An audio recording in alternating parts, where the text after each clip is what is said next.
Anda kembali di Nusantara Petang, pemirsa. Dunia pendidikan selama masa pandemi menghadapi masa sulit di mana anak-anak usia sekolah harus belajar dari rumah melalui daring. Ini merupakan tantangan tersendiri bagi siswa itu sendiri dan orang tua dalam melakukan pembelajaran. Lalu apa peran Kemendikbud dalam pembelajaran anak usia sekolah pada masa pandemi ini?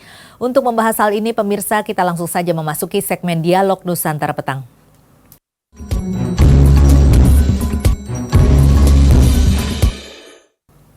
Dan sudah bersama kita ada Mas Indra Karismiaji, pakar pendidikan. Selamat sore, Mas Indra. Selamat sore, Mbak Tasya. Apa kabar? Salam Baik, Mas. sehat. Apa kabar? Alhamdulillah baik, Mbak Tasya. Ya, ini langsung saja nih, Mas. Apa yang saat ini di masa pandemi ini yang jadi persoalan di dunia pendidikan? Kalau kita bicara seluruh dunia, memang mengalami sebuah perubahan yang drastis ya, yang tadinya belajarnya ke sekolah, sekarang belajarnya harus di rumah. Cuman bedanya di era sekarang ini kita sudah punya teknologi digital yang membuat anak-anak bisa belajar secara digital walaupun mereka berada di rumah. Tapi memang tidak mudah kan, transisi ini tidak mudah. Bahkan baru-baru ini di Finlandia sendiri mengeluarkan riset yang menunjukkan memang ada penurunan hasil atau capaian pendidikan dengan model belajar daring seperti ini. Tapi kalau buat saya sih nggak gitu masalah. Kenapa? Kayak kita membandingkan misalnya kalau makanan nih Mbak, bakmi Jawa yang enak itu kan yang masaknya pakai arang, Mbak. Di Jogja itu kan yang pakai anglo, pakai arang itu yang enak kan gitu. Tapi orang-orang Jogja ini di rumahnya nggak ada lagi yang masaknya pakai arang kan gitu. Jadi memang kalau kita bicara teknologi itu ada satu yang kita kehilangan, ada satu yang kita dapatkan. Nah, jadi buat saya justru yang paling penting era saat ini anak bisa belajar dengan manfaatkan teknologi seoptimal mungkin karena memang dunianya sudah dunia digital. Nah, di Indonesia ini sayangnya sejak dari pertama kali pandemi itu ditetapkan untuk tidak lagi belajar di sekolah, saya lihat pemerintah pusat kurang dalam memberikan solusi dalam menjadi leader pemimpin untuk bagaimana kita mengarungi bahtera pandemi ini. Banyak kebijakan-kebijakannya yang hanya sebagian saja menyelesaikan masalah. Contohnya yang kita sering dengar kan adalah subsidi kuota. Ya kan, itu yang selalu didengung-dengung dan itu memang angkanya besar sekali, 7, sekian triliun. Tapi masalah PJJ, masalah belajar rumah kan nggak cuma hanya itu. Nah, yang paling penting kan sebetulnya bagaimana untuk PJJ itu sendiri, belajar dari rumah. Nah, ini yang banyak sekali guru-guru mengeluhkan kalau peranan Kemendikbud itu sangat lemah dalam menuntun mereka mengubah, mentransformasi sekolah, mentransformasi pola pembelajaran dari yang tradisional ke digital. Walaupun faktanya sudah banyak sekolah-sekolah juga yang mampu mentransformasi diri mereka sendiri menjadi sekolah digital. Jadi memang dipaksa dengan pandemi ini mereka bertransformasi. Nah, sayangnya Kemendikbud tidak melihat praktek-praktek baik ini dan menjadikan contoh, menjadi piloting untuk dipakai di sekolah-sekolah lain. Ini sayang sekali. Jadi hanya dibiarkan begitu saja, Mbak. Iya, kalau kita menilik dari perannya atau dari tanggung jawabnya, ini siapa yang paling bertanggung jawab atas pendidikan dari anak-anak saat ini? Ya, kalau kita melihat konstitusi kita kan sudah dijelaskan kalau membentuk pemerintah yang mencerdaskan kehidupan bangsa. Jadi memang pemerintah yang kita pilih itu punya tanggung jawab untuk mencerdaskan bangsa baik saat pandemi maupun saat pandemi kan gitu. Jadi tidak bisa menjadi alasan karena pandemi bangsa ini jadi nggak cerdas kan gitu. Jadi tetap saja tanggung jawab pemerintah yang sudah diamanahkan oleh rakyat untuk menjadi leader, menjadi pilot, menjadi pemimpin bagaimana kita bisa bersama-sama melalui problema-problema selama pandemi ini tetap fokus ke program pembangunan SDM. Nah, itu yang sayang sekali belum kita lihat sejak dari Maret sampai hari ini, dan itu juga dikeluhkan banyak sekali pihak, banyak guru, banyak orang tua, banyak siswa, itu yang merasa peran Kemendikbud masih sangat minim. Jadi fungsinya juga belum dijalankan sepenuhnya begitu ya Mas Indra. Sebenarnya fungsi-fungsi apa yang harusnya dilakukan oleh Kemendikbud sendiri? Sebetulnya kita bisa melihat dengan SKB yang kemarin baru disampaikan, ya kan, itu kan sebetulnya hanya pengulangan SKB yang pertama. Tetapi seperti yang pertama saya juga menyampaikan, ini ngatur urusan tatap mukanya, tetapi urusan belajar dari rumahnya nggak disentuh, kan begitu. Padahal walaupun mereka sudah tatap muka, kan juga nggak bisa full, Mbak. Mereka tetap harus diatur jumlahnya. Kemudian juga waktunya nggak bisa sama seperti dulu sebelum pandemi. Jadi tetap mayoritas pembelajarannya walaupun sekolah sudah dibuka untuk tatap muka, tetap harus belajar dari rumah, tetap harus PJJ, tetap harus daring. Ini kan harus ditingkatkan mutunya. Bisa nggak guru-guru itu memang memahami pedagogi digital? Pedagogi digital itu yang tidak saja ceramah, tidak hanya memberikan tugas, PR, tidak hanya ngasih ujian, ulangan, tapi justru bagaimana manfaat teknologi untuk anak-anak berliterasi. Bagaimana anak-anak bisa membuat proyek, bagaimana anak-anak bisa gembira dalam belajar. Itu ada pedagoginya dan itu yang belum diberikan. Kemudian juga pendampingan orang tua. Banyak orang tua yang stres, saya bilang kan waktu itu ini meningkatkan kedekatan emosional dengan anak.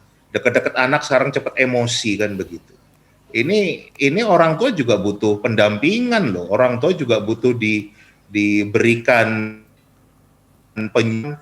bantuan, dan juga anak-anak sendiri juga butuh dorongan, motivasi, karena faktanya yang terjadi kita sudah punya korban loh Mbak, beberapa korban jiwa yang memang tidak diakui sebab satu-satunya sebab adalah stres karena PJJ.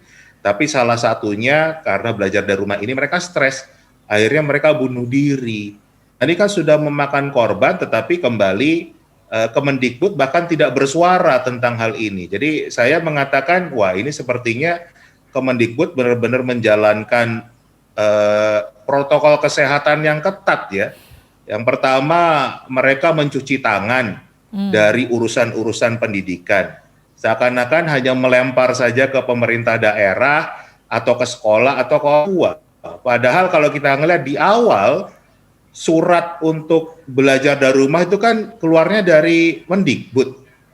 Tapi kenapa urusan masuk sekolahnya dilempar ke daerah?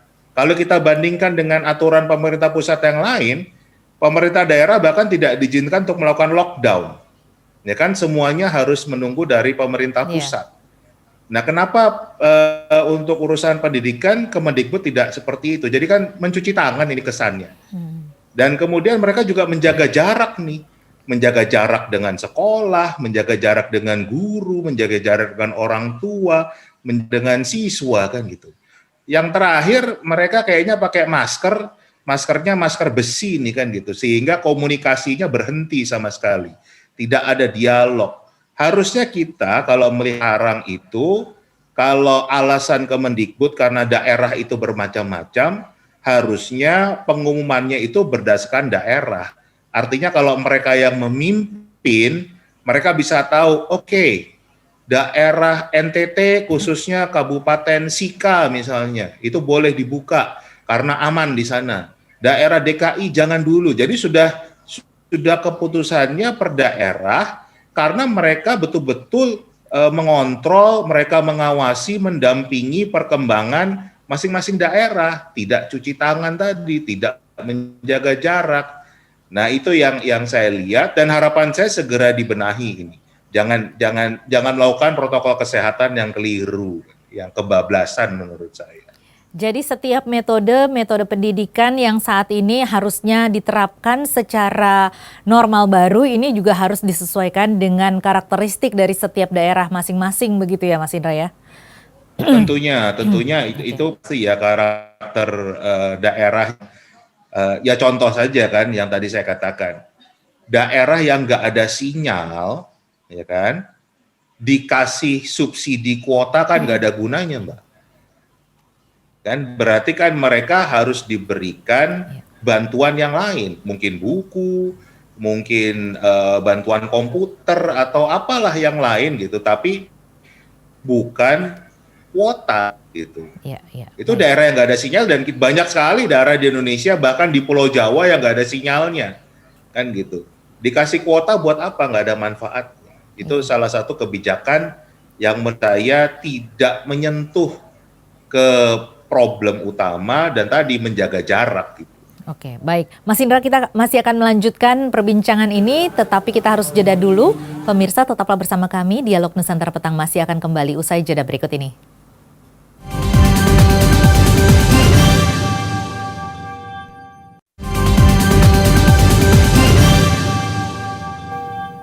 Terima kasih Anda masih bersama kami di Nusantara Petang. Kita masih berdialog dengan Mas Indra Karismiaji, pengamat pendidikan mengenai apakah saat ini sudah siap untuk sekolah tatap muka.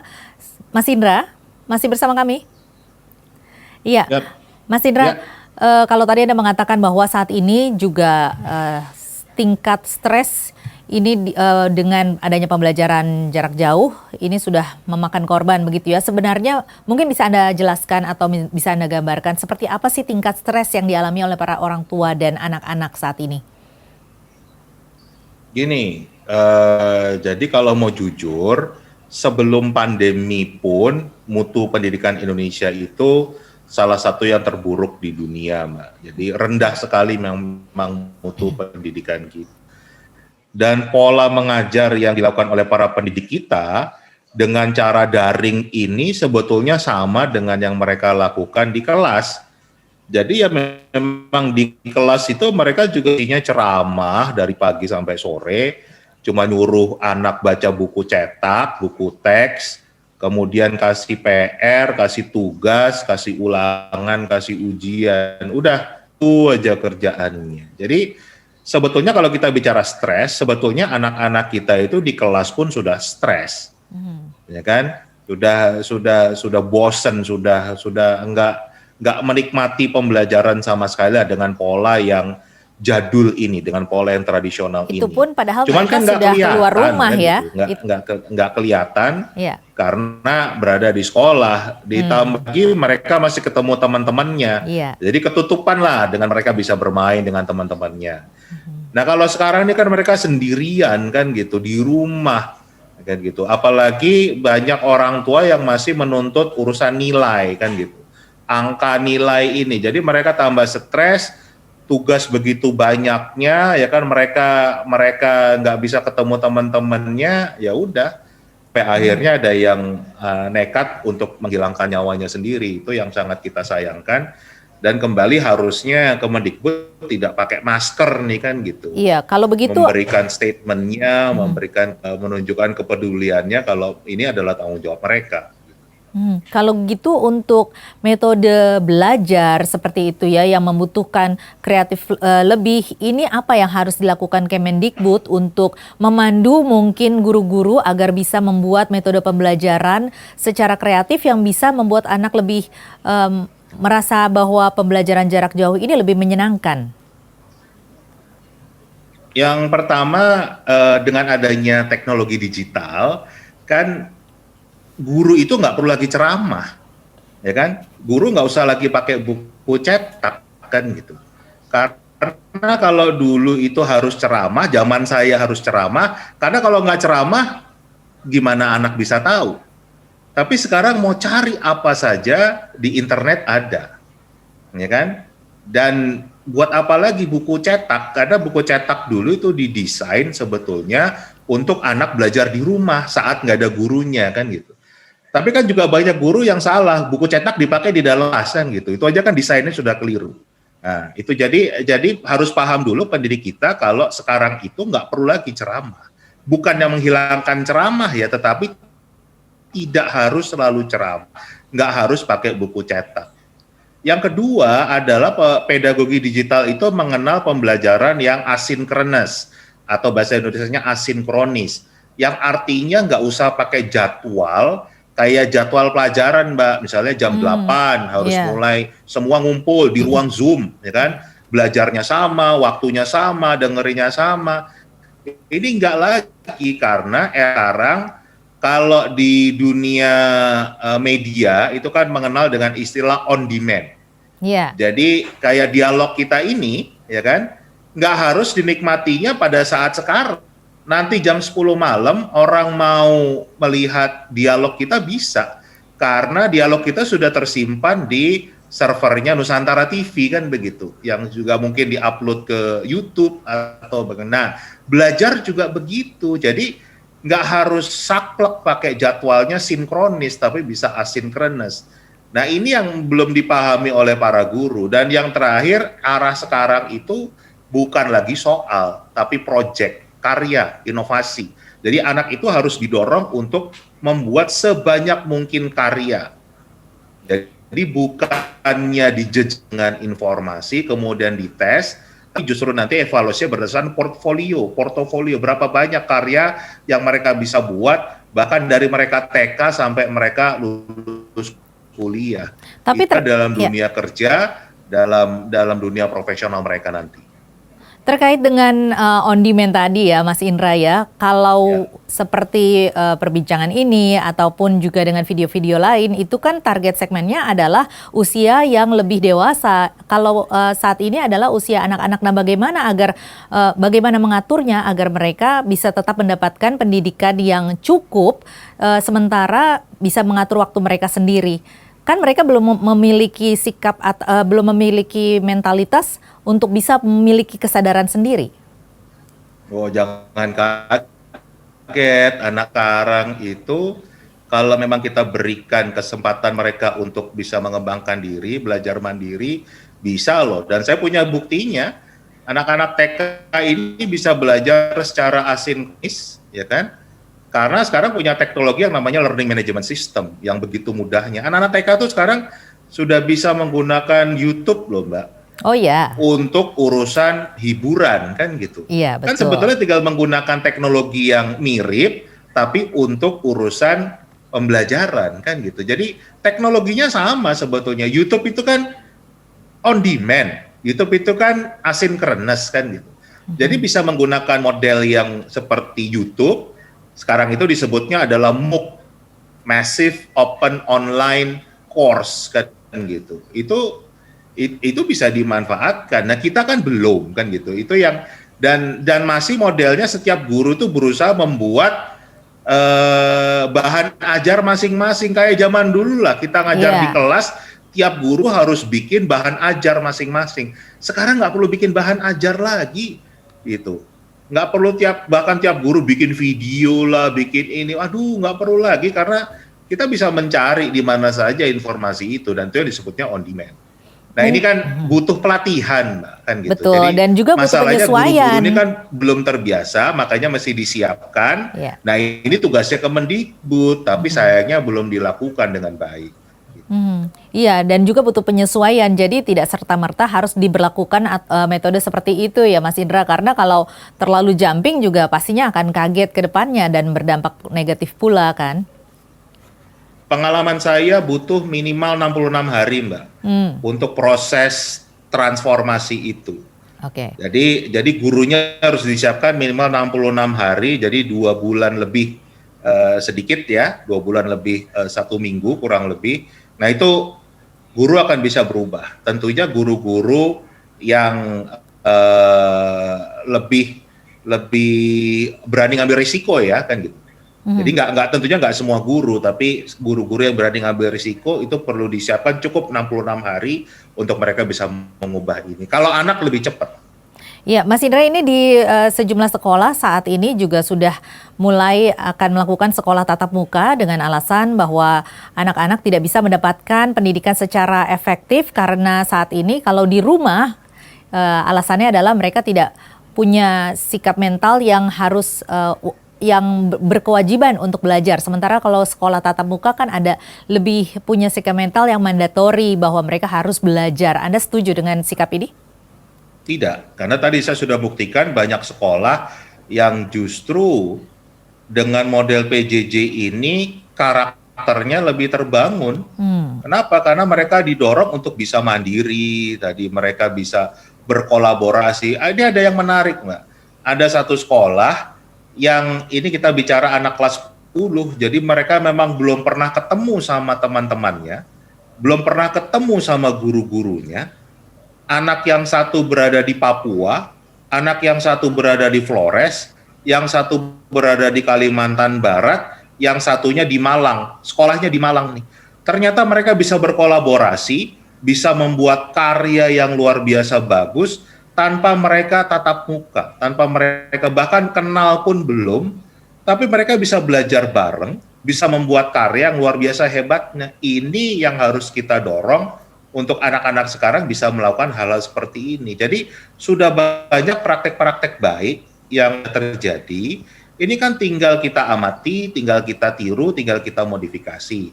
Saya tidak setuju dengan mengatakan pembelajaran itu harus dengan tatap muka, tidak selalu, karena sudah dibuktikan era anak sekarang ini kan disebut dengan mereka itu penduduk asli dunia digital atau digital native kan begitu. Nah itu yang harus kita manfaatkan, jadi belajarnya pun harus memanfaatkan teknologi digital. Itu yang paling penting. Iya, kalau saat ini berbicara mengenai belajar dari rumah, tentunya memang tidak semuanya negatif karena seperti yang Mas Indra katakan bahwa sebenarnya harusnya kita berfokus pada hal-hal yang positif begitu ya, dengan juga menyesuaikan dengan adanya pembelajaran secara digital juga. Dan juga di lain pihak adalah adanya kedekatan antara anak dengan orang tua, kemudian juga nilai-nilai keluarga yang bisa ditingkatkan. Nah ini bagaimana caranya agar orang tua di rumah bisa meningkatkan nilai-nilai keluarga, kemudian juga kedekatan dengan anak sambil juga tidak mengesampingkan adanya pendidikan anak? Contoh yang paling simpel dengan project based learning ini kan anak-anak ditugaskan untuk mencari materi, mencari dokumen, mencari referensi secara mandiri. Kan? Artinya mereka harus googling, harus searching ke internet untuk mencari dokumen-dokumen ini. Nah, kalau yang tradisional kan orang tua dipaksa ngajarin apa sih materinya tentang apa kan gitu. Tapi kalau sekarang dengan model seperti ini, justru anak dan orang tua bisa bersama-sama browsing internet, surfing di internet bareng untuk bisa mencari dokumen, dan apa yang mereka pelajari, mereka bisa membedakan mana yang hoax, mana yang tidak, mana yang berita bohong, mana yang tidak, mana yang opini tendensius, mana yang dokumen resmi, mana yang ilmiah, mana yang cuman ketikan orang saja, blog yang orang nggak jelas siapa. Itu kalau mereka bisa terjun bersama, ini malah sebuah kegiatan yang menarik, saling belajar, ya, tidak menggurui, tidak saling menggurui, tapi sama-sama belajar. Ini malah meningkatkan kedekatan antara anak dengan orang tua. Dan ini sudah terjadi, Mbak. Apa yang saya sampaikan ini bukan angan-angan, tapi sudah terjadi, sudah ada buktinya, dan banyak sekolah sudah menjalankan itu, tinggal diduplikasikan oleh sekolah-sekolah yang belum. Oke, baik. Kalau begitu terakhir Mas Indra, apa yang harus dilakukan oleh Kemendikbud saat ini yang prioritas untuk dimulai dulu saja?